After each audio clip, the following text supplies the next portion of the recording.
ವತಿಯಿಂದ ಈ ಭ್ರಷ್ಟ ಅಮಿತ್ ಶಾ ಅವರ ವಿರುದ್ಧ ಇವತ್ತು ಪ್ರತಿಭಟನೆಯನ್ನು ಹಮ್ಮಿಕೊಂಡಿದ್ದೇವೆ. ಹೆಂಗದಾವ ಇಲ್ಲೇ ತಿಳ್ಕೊಬೇಕು, ಅವರ ಮನಸ್ಥಿತಿ ಹೆಂಗದ ನಾವು ತಿಳ್ಕೊಬೇಕಾಗ್ತದ. ಯಾಕಪ್ಪ ಹೆಣ್ಣು ಮಕ್ಕಳನ್ನ ದೇವರ ಸ್ಥಾನದಲ್ಲಿ, ಹೆಣ್ಣು ಮಕ್ಕಳನ್ನ ಒಂದು ಗೌರವಿತ ಸ್ಥಾನದಲ್ಲಿ ನೋಡ್ತಕ್ಕಂಥ ಈ ಒಂದು ಭಾರತೀಯ ಸಂಸ್ಕೃತಿಯಲ್ಲಿ ಇವತ್ತು ಸಂಸ್ಕೃತಿ ಅಂತ ಯಾವತ್ತು ಬೊಗಳೆ ಬಿಡ್ತಕ್ಕಂಥ ಬಿಜೆಪಿಗರು ಏನಪ್ಪಾ ಅಂದ್ರೆ ಹೆಣ್ಣು ಮಗಳನ್ನ ಸಂಸತ್ನಲ್ಲಿ, ಸದನದಲ್ಲಿ ಏನಪ್ಪಾ ಅಂದ್ರೆ ಅವಮಾನ ಮಾಡ್ತಾರಪ್ಪ ಅಂದ್ರೆ ಇವರಿಗೆ ಯಾವ ಒಂದು ನೈತಿಕತೆ ಇದೆ ಇವತ್ತು ಸಾಧ್ಯವಿಲ್ಲ. ರಕ್ತ ಕೊಟ್ಟೆವು. ಬಾಬಾ ಸಾಹೇಬರ ಬಗ್ಗೆ ಅವಹೇಳನಕಾರಿ ಮಾತನ್ನ ಕೇಳಕ್ಕೆ ಯಾವುದೇ ರೀತಿಯ ಸುತಾರ ಒಪ್ಪಲ್ಲ.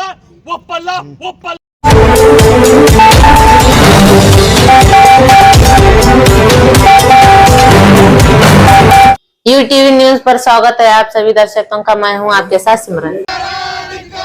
ಸಂವಿಧಾನ ವಿರೋಧಿ ಬಿಜೆಪಿ ಸರ್ಕಾರಕ್ಕೆ ಕೇಂದ್ರ ಗೃಹ ಸಚಿವ ಅಮಿತ್ ಶಾ ಅವರಿಗೆ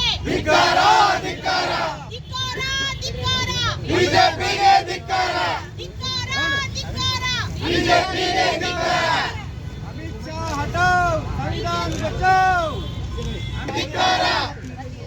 ಶಶಿ ಬಾಬಾ ಸಾಹೇಬ್ ಅಂಬೇಡ್ಕರ್ ಕಿ ಜೈ.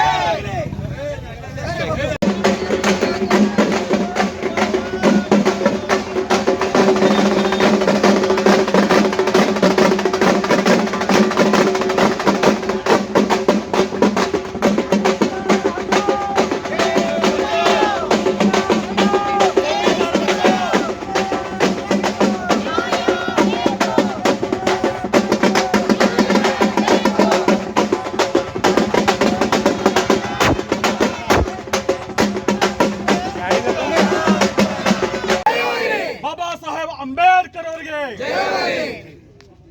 ಆತ್ಮೀಯ ಬಂಧುಗಳೇ, ಇಂದು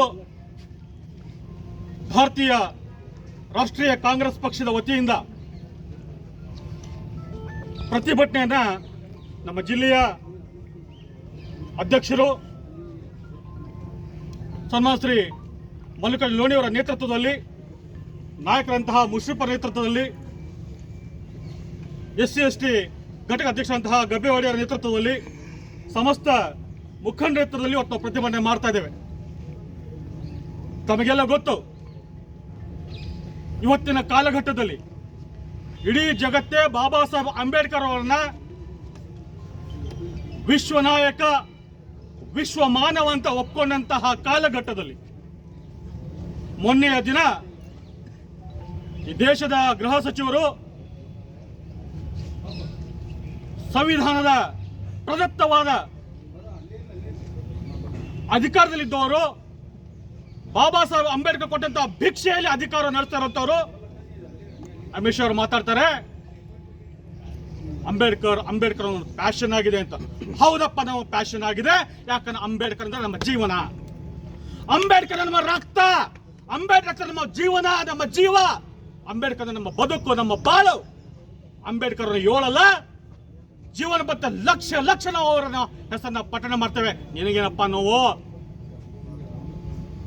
ಇವತ್ತು ಬಾಬಾ ಸಾಹೇಬ್ ಅಂಬೇಡ್ಕರ್ ಹಾಕಿಕೊಟ್ಟಂತಹ ಸಂವಿಧಾನದ ಅಡಿಯಲ್ಲಿ ನಾವೆಲ್ಲ ಬದುಕ್ತಾ ಇದ್ದೇವೆ, ನೀವು ಮರಿಬಾರ್ದು.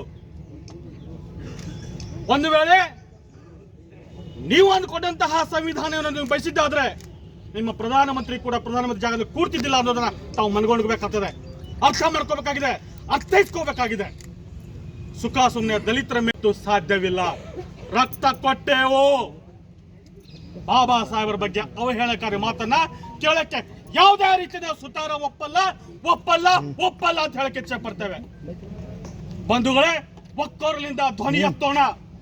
ಬಾಬಾ ಸಾಹೇಬ್ ಕೊಟ್ಟಂತಹ ಆ ಹೇಳಿದ ಬದುಕ್ತಾರ ನಾವೆಲ್ಲರೂ, ಸಮಸ್ತ ದೇಶದ ಪ್ರತಿಯೊಬ್ಬ ಬಂಧು ಬಾಂಧವರು, ಮಹಿಳೆಯರು, ಯುವಕರು, ಯುವಜನರು ಒಕ್ಕೊರಲಿಂದ ನಾವು ಇವತ್ತು ಪ್ರತಿಭಟಿಸ್ತೇವೆ, ಖಂಡಿಸುತ್ತೇವೆ. ಇನ್ನೊಂದು ಬಾರಿ ತಾವು ಈ ರೀತಿಯಾಗಿ ಮಾತಾಡಬಾರ್ದು.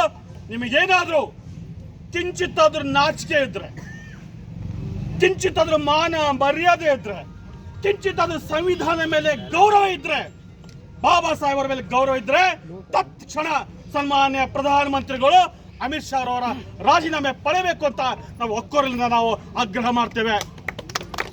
ಬನ್ನಿ ಬಾಂಧವರೇ, ಒಕ್ಕಟ್ಟಿನಲ್ಲಿ ಬಲವಿದೆ. ಒಕ್ಕಟ್ಟಾಗಿ ನಾವು ಹೋರಾಡೋಣ. ಇಂತಹ 100 ಅಮಿತ್ ಶಾಗಳ ಎದುರಿಸುವಂತ ತಾಕತ್ತು ನಮ್ಮ ದಲಿತರಲ್ಲಿದೆ, ಹಿಂದುಳಿದರಲ್ಲಿದೆ, ಅಲ್ಪಸಂಖ್ಯಾತರಲ್ಲಿ ಹೇಳ್ತಾ ಇವತ್ತು ಅವಕಾಶ ಕೊಟ್ಟಂತ ತಮ್ಮೆಲ್ಲರಿಗೂ ಹೊಂದಿಸಿ ಮಾತುಗಳು ಹೇಳ್ತಾರೆ. ಬಲ ಭಾರತ್ ಮಾತಾ ಕಿ, ಭಾರತೀಯ ರಾಷ್ಟ್ರೀಯ ಕಾಂಗ್ರೆಸ್ ಪಕ್ಷಕ್ಕೆ, ಡಾಕ್ಟರ್ ಬಾಬಾ ಸಾಹೇಬ್ ಅಂಬೇಡ್ಕರ್ ಅವರಿಗೆ, ಡಾಕ್ಟರ್ ಬಾಬಾ ಸಾಹೇಬ್ ಅಂಬೇಡ್ಕರ್ ಅವರಿಗೆ ನೇತೃತ್ವವನ್ನು ವಹಿಸಿರ್ತಕ್ಕಂಥ ಜಿಲ್ಲಾ ಕಾಂಗ್ರೆಸ್ ಅಧ್ಯಕ್ಷರಾಗಿರ್ತಕ್ಕಂಥ ಸನ್ಮಾನ್ಯ ಮಲ್ಲಿಕಾರ್ಜುನ್ ಲೋಣಿ ಸಾಹೇಬ್ರೆ, ಹಾಗೂ ನಮ್ಮ ಕಾಂಗ್ರೆಸ್ ಪಕ್ಷದ ಮುಖಂಡರಾಗಿರ್ತಕ್ಕಂಥ ಹಮೀದ್ ಮುಷ್ರಿಫ್ ಸಾಹೇಬ್ರೆ, ಆರತಿ ಶಾಪೂರ್ ಅವರೇ, ಸುಭಾಷ್ ಕಾಲೇಬಾಗ್ ಅವರೇ, ಹಾಗೂ ನಮ್ಮ ಚಾಂದ್ ಸಾಬ್ ಸರ್ ಅವರೇ, ಮುಲ್ಲಾ ಅವ್ರ ಸರ್ ಅವರೇ, ಎಲ್ಲ ಕಾಂಗ್ರೆಸ್ ಪಕ್ಷದ ಮುಖಂಡರೇ, ಇವತ್ತಿನ ದಿವಸ ಏನಪ್ಪ ಅಂದರೆ ಕೇಂದ್ರದ ಒಬ್ಬ ಜವಾಬ್ದಾರಿಯುತ ಸ್ಥಾನದಲ್ಲಿರ್ತಕ್ಕಂಥ ಒಬ್ಬ ಸಚಿವ, ಅದು ಹೋಮ್ ಮಿನಿಸ್ಟ್ರು ಅಂಥವ್ರು ಏನಪ್ಪ ಅಂದ್ರೆ ಸದನದಲ್ಲಿ ಡಾಕ್ಟರ್ ಬಾಬಾ ಸಾಹೇಬ್ ಅಂಬೇಡ್ಕರ್ ಅವ್ರ ಬಗ್ಗೆ ಭಾಳ ಲಘುವಾಗಿ ಮಾತನಾಡಿದ್ದಾರೆ. ಏನಪ್ಪ ಅಂದರೆ ಅಂಬೇಡ್ಕರ್ ಅಂಬೇಡ್ಕರ್ ಅಂಬೇಡ್ಕರ್ ಅನ್ನೋದೇ ನಾವು ಪ್ರತಿನಿತ್ಯ ಒಂದು 10 ಸಲ ದೇವ್ರ ಜಪ ಮಾಡಿದ್ರೆ ಪುಣ್ಯ ಬರ್ತಿತ್ತ. ಇವತ್ತು ನಾವು ನೆನಪಿಸ್ಕೋಬೇಕಾಗ್ತದ. ಮನುವಾದಿಗಳು ಹಿಂದೆ ಏನಪ್ಪ ಅಂದರೆ ಎಲ್ಲರಿಗೂ ದಲಿತರನ್ನ ಯಾವ ಮಟ್ಟದಲ್ಲಿ ಇಟ್ಟಿದ್ರು, ಹೆಣ್ಣು ಮಕ್ಕಳನ್ನ ಯಾವ ರೀತಿ ಇಟ್ಟಿದ್ರು, ಹೆಣ್ಣು ಮಕ್ಕಳು 4 ಗೋಡೆ ಮಧ್ಯೆ ಬದುಕಬೇಕು, ಯಾರು ಹೊರಗೆ ಬರಬಾರದು.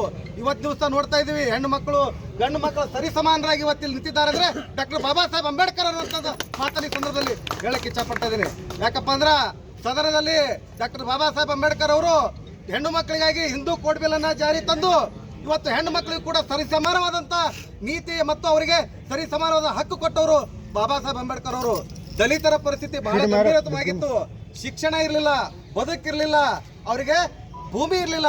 ಇವತ್ತು ಎಲ್ಲವನ್ನು ಕೊಟ್ಟು ಕಾಪಾಡಿದಂಥ ಡಾಕ್ಟರ್ ಬಾಬಾ ಸಾಹೇಬ್ ಅಂಬೇಡ್ಕರ್ ಅವರಿಗೆ ಇವತ್ತಿನ ದಿವಸ 2024 ಈ ಯುಗದಲ್ಲಿ ಇವತ್ತು ಕೇಂದ್ರ ಬಿಜೆಪಿ ಸರ್ಕಾರದ ಒಬ್ಬ ಸಚಿವ ಈ ರೀತಿ ಮಾತಾಡ್ತಿದ್ದಾನೆ ಅಂದ್ರೆ ಅವರಿಗೆ ನಾವು ಧಿಕ್ಕಾರವನ್ನ ಈ ಸಂದರ್ಭದಲ್ಲಿ ಹೇಳಕ್ಕೆ ಇಚ್ಛೆ ಪಡ್ತಾ ಇದ್ದೀನಿ. ಯಾಕಪ್ಪ ಅಂದ್ರೆ ದಲಿತರು ಅಂದ್ರೆ ಅಂಬೇಡ್ಕರ್, ಅಂಬೇಡ್ಕರ್ ಅಂದ್ರೆ ದಲಿತರು. ಇದೊಂದು ಮಾತು ಹೇಳ್ತೀನಿ. ಯಾಕಪ್ಪ ಅಂದ್ರೆ ದಲಿತರು ಅಷ್ಟೇ ಅಲ್ಲ, ಎಲ್ಲಾ ವರ್ಗದವರಿಗೂ ಬೇಕಾದಂತವ್ರು ಡಾಕ್ಟರ್ ಬಾಬಾ ಸಾಹೇಬ್ ಅಂಬೇಡ್ಕರ್ ಅವರು. ಇದು ಕೇವಲ ದಲಿತರಿಗೆ ಮಾತ್ರವಲ್ಲ, ಎಲ್ಲಾ ವರ್ಗಕ್ಕೂ ಕೂಡ ನ್ಯಾಯವನ್ನು ಕೊಟ್ಟದ್ದು. ಗಿಡ ಸಹಿತ ಗಿಡಕ್ಕೆ ಕಡಿಬೇಕಾದ್ರೆ ಸಹಿತ ಡಾಕ್ಟರ್ ಬಾಬಾ ಸಾಹೇಬ್ ಅಂಬೇಡ್ಕರ್ ಅವರ ಸಂವಿಧಾನದ ಅಡಿಯಲ್ಲಿ ಅದಾವು. ಯಾರೇ ಕಡಿದ್ರಾಗಿಂದಾಗ ಅರೆಸ್ಟ್ ಆಯ್ತ್ರಿ. ಅಂತ ಒಬ್ಬ ಮಹಾನ್ ನಾಯಕರ ಬಗ್ಗೆ ಮಾತನಾಡಲಿಕ್ಕೆ ನಿಮಗೆ ಯೋಗ್ಯತೆ ಬೇಕು. ಇವತ್ತು ದಿವಸ ನೋಡ್ತಾ ಇದೀವಿ ಬಿಜೆಪಿಯ ಒಬ್ಬ ವಿಧಾನ ಪರಿಷತ್ ಸದಸ್ಯರು ಎಲ್ಲಿ ಇದು ಬೆಳಗಾವಿ ಅಧಿವೇಶನದಲ್ಲಿ ಏನಪ್ಪಾ ಅಂದ್ರೆ ಒಬ್ಬ ಹೆಣ್ಣು ಮಗಳ ಬಗ್ಗೆ ಒಬ್ಬ ಜವಾಬ್ದಾರಿತ ಸ್ಥಾನದಲ್ಲಿ ಇದ್ದುಕೊಂಡು ಹೇಳಬಾರದ ವಿಷಯಗಳು ಹೆಂಗದಾವ ಇಲ್ಲೇ ತಿಳ್ಕೊಬೇಕು. ಅವರ ಮನಸ್ಥಿತಿ ಹೆಂಗದ ನಾವು ತಿಳ್ಕೊಬೇಕಾಗ್ತದ. ಯಾಕಪ್ಪ ಅಂದ್ರೆ ಹೆಣ್ಣು ಮಕ್ಕಳನ್ನ ದೇವರ ಸ್ಥಾನದಲ್ಲಿ, ಹೆಣ್ಣು ಮಕ್ಕಳನ್ನ ಒಂದು ಗೌರವಯುತ ಸ್ಥಾನದಲ್ಲಿ ನೋಡ್ತಕ್ಕಂಥ ಈ ಒಂದು ಭಾರತೀಯ ಸಂಸ್ಕೃತಿಯಲ್ಲಿ ಇವತ್ತು ಸಂಸ್ಕೃತಿ ಅಂತ ಯಾವತ್ತು ಬೊಗಳೆ ಬಿಡ್ತಕ್ಕಂಥ ಬಿಜೆಪಿಗರು ಏನಪ್ಪಾ ಅಂದ್ರೆ ಹೆಣ್ಣು ಮಗಳನ್ನ ಸಂಸತ್ನಲ್ಲಿ ಸದನದಲ್ಲಿ ಏನಪ್ಪಾ ಅಂದ್ರೆ ಅವಮಾನ ಮಾಡ್ತಾರಪ್ಪ ಅಂದ್ರೆ ಇವರಿಗೆ ಯಾವ ಒಂದು ನೈತಿಕತೆ ಇದೆ ಇವತ್ತು ಈ ಜನರ ಸಂಖ್ಯೆ ಮಾತನಾಡಲಿಕ್ಕೆ? ಇವತ್ತು ನಾವೆಲ್ಲ ಇವತ್ತು ಒಟ್ಟಾಗಿದ್ದೇವೆ. ದಲಿತರು, ಹಿಂದುಳಿದ ವರ್ಗದವರು, ಎಲ್ಲಾ ವರ್ಗದವರು ಒಟ್ಟಾಗಿದ್ದೇವೆ. ಡಾಕ್ಟರ್ ಬಾಬಾ ಸಾಹೇಬ್ ಅಂಬೇಡ್ಕರ್ ಅವರ ವಿಚಾರಕ್ಕೆ ಯಾವತ್ತಾದರೂ ಬಂದ್ರೆ ಇಡೀ ದೇಶವನ್ನೇ ನಾವೇನಪ್ಪಾ ಅಂದ್ರೆ ದೇಶದಾದ್ಯಂತ ಹೋರಾಟವನ್ನ ಮಾಡ್ತೇವೆ. ಬಿಜೆಪಿ ಸರ್ಕಾರ ಆಲ್ರೆಡಿ ಈಗ ಮೆತ್ತಗಾಗಿದೆ. ಯಾಕಪ್ಪ ಅಂತಂದ್ರೆ ಅವ್ರಿಗೆ ಅರಿವಿದೆ. ಇವತ್ತು ನೋಡ್ತಾ ಇದ್ದೇವೆ ನಾವು ಅವ್ರು ಯಾವ ಪರಿಸ್ಥಿತಿಯಲ್ಲಿ ಇದ್ದಾರಪ್ಪ ಅಂದ್ರೆ ನಾವು 400 ಗೆಲ್ತೀವಿ ಅಂತ ಹೇಳ್ತಿದ್ರು. ಪರಿಸ್ಥಿತಿ ಏನಾಯ್ತು? ಇವತ್ತು 400 ಗೆದ್ದಿದ್ದು ಅಂತಂದ್ರೆ ಸಂವಿಧಾನ ಬದಲಾವಣೆ ಮಾಡ್ಬೇಕಂತಕ್ಕಂಥ ವಿಚಾರದಲ್ಲಿದ್ರು. ನಾವೆಲ್ಲ ವಿಚಾರ ಮಾಡಬೇಕು. ಇವತ್ತು ನಾವೆಲ್ಲ ಬದುಕ್ತಾ ಇರೋದು ಡಾಕ್ಟರ್ ಬಾಬಾ ಸಾಹೇಬ್ ಅಂಬೇಡ್ಕರ್ ಅವರು ನೀಡಿರ್ತಂಥ ಸಂವಿಧಾನದಲ್ಲಿ. ಆದ್ರಿಂದ ಬಂಧುಗಳೇ, ಮುಂದಿನ ದಿನಮಾನಗಳಲ್ಲಿ ಕೂಡ ನಾವು ಡಾಕ್ಟರ್ ಬಾಬಾ ಸಾಹೇಬ್ ಅಂಬೇಡ್ಕರ್ ಅವರಿಗೆ ಏನಾದರೂ ಚ್ಯುತಿ ಬರ್ತಕ್ಕಂಥ ವಿಚಾರಗಳು ಬಂದಂತೆ ಆದಲ್ಲಿ ಇಡೀ ರಾಜ್ಯದಂತ, ಇಡೀ ದೇಶದಂತ ನಾವು ಅವ್ರ ಪರವಾಗಿ ನಿಲ್ತೇವೆ ಅಂತಕ್ಕಂಥ ಮಾತನ್ನು ಹೇಳಿ ಈ ಸಂದರ್ಭದಲ್ಲಿ ನನಗೆ ಮಾತನಾಡಲು ಅವಕಾಶ ಮಾಡಿಕೊಟ್ಟಂತ ಎಲ್ಲರೂ ಕೂಡ ವಂದಿಸಿ ನನ್ನ 2 ಮಾತುಗಳನ್ನು ಮುಗಿಸ್ತಾ ಇದ್ದೇನೆ. ಜೈ ಭೀಮ್. ವತಿಯಿಂದ ಈ ಭ್ರಷ್ಟ ಅಮಿತ್ ಶಾ ಅವರ ವಿರುದ್ಧ ಇವತ್ತು ಪ್ರತಿಭಟನೆಯನ್ನು ಹಮ್ಮಿಕೊಂಡಿದ್ದೇವೆ. ಈ ಅಮಿತ್ ಶಾ ಅವರಿಗೆ ನಾವೊಂದು ಮಾತು ಹೇಳಲಿಕ್ಕೆ ಇಷ್ಟಪಡ್ತೀನಿ. ನಿಮಗೆ ಸಂಸದೊಳಗೆ ಕುಂದಿರ್ಲಿಕ್ಕೆ ಯಾವುದೇ ತರಹದ ಅರ್ಹತೆ ಇಲ್ಲ. ನೀವು ಇವತ್ತೇ ರಾಜೀನಾಮೆ ಕೊಟ್ಟು ಮನೆಗೆ ಹೋಗ್ಬೇಕು. ಯಾಕಂದ್ರೆ ಇವತ್ತು ಡಾಕ್ಟರ್ ಬಾಬಾ ಸಾಹೇಬ್ ಅಂಬೇಡ್ಕರ್ ಅವರ ಕೊಟ್ಟ ಸಂವಿಧಾನದ ಮೇಲೆ ನಾವೆಲ್ಲರೂ ಓದಿವಿ. ಇವತ್ತು ಮಹಿಳೆಯಾಗಿ ನಾ ಮಾತಾಡ್ತೀನಿ, ಇಲ್ಲಿ ಬಂದು ನಿಂತು ಮಾತಾಡ್ತೀನಿ ಅಂದ್ರೆ ಅದು ನಮಗೆ ಬಾಬಾ ಸಾಹೇಬ್ ಅಂಬೇಡ್ಕರ್ ಅವರ ಕೊಟ್ಟ ಭಿಕ್ಷೆ ಅಂತ ನಾ ಈ ಒಂದು ಸಂದರ್ಭದಲ್ಲಿ ಹೇಳಲಿಕ್ಕೆ ಇಷ್ಟಪಡ್ತೀನಿ. ಹೌದು, ಅಮಿತ್ ಶಾ ಅವರೇ, ನಿಮಗೆ ದೇವ್ರ ಜಪಾನೇ ಮಾಡ್ಬೇಕಾಗಿದ್ರ ನೀವು ಮನ್ಯಾಗ ಹೋಗಿ ಮಾಡ್ಕೋರಿ ದೇವ್ರ ಜಪ.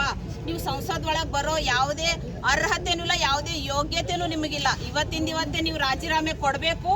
ಎಲ್ಲ ಡಾಕ್ಟರ್ ಬಾಬಾ ಸಾಹೇಬ್ ಅಂಬೇಡ್ಕರ್ ಅವರಿಗೆ ಕ್ಷಮೆ ಕೇಳಬೇಕು. ನೀವು ಯಾವ ರೀತಿ ಕ್ಷಮೆ ಕೇಳ್ಬೇಕಂದ್ರ ಅವರು ಬೂಟ್ ಅದಾವ್. ಬಾಬಾ ಸಾಹೇಬ್ ಅಂಬೇಡ್ಕರ್ ಅವರ ಬೂಟನ್ನ ನೀವು ತಲೆ ಮೇಲೆ ಇಟ್ಕೊಂಡು ನೀವು ಕ್ಷಮೆ ಕೇಳಬೇಕು. ಆದ್ರೂ ನಿಮಗ ನಾವು ಸಹಿಸ್ಕೊಳ್ಳೋದಿಲ್ಲ. ನೀವು ಬಾಬಾ ಸಾಹೇಬರ ಬಗ್ಗೆ ಬಹಳ ಕೇವಲವಾಗಿ ಮಾತಾಡ್ತಾ ಇದ್ದೀರಿ. ಮುಂದಿನ ದಿನಮಾನಗಳ ಒಳಗ ನಿಮಗ ಜನರು ತಕ್ಕ ಪಾಠ ಕಲಿಸ್ತಾರಂತ ನಾ ಈ ಒಂದು ಸಂದರ್ಭದಲ್ಲಿ ಹೇಳಲಿಕ್ಕೆ ಇಷ್ಟಪಡ್ತೀನಿ. ಅದೇ ತರ ಇವತ್ತಿಲ್ಲಿ ನನಗೆ ಮಾತನಾಡಲಿಕ್ಕೆ ಅವಕಾಶ ಮಾಡಿಕೊಟ್ಟಂತ ತಮ್ಗೆಲ್ಲರಿಗೂ ಧನ್ಯವಾದಗಳನ್ನ. Sir one second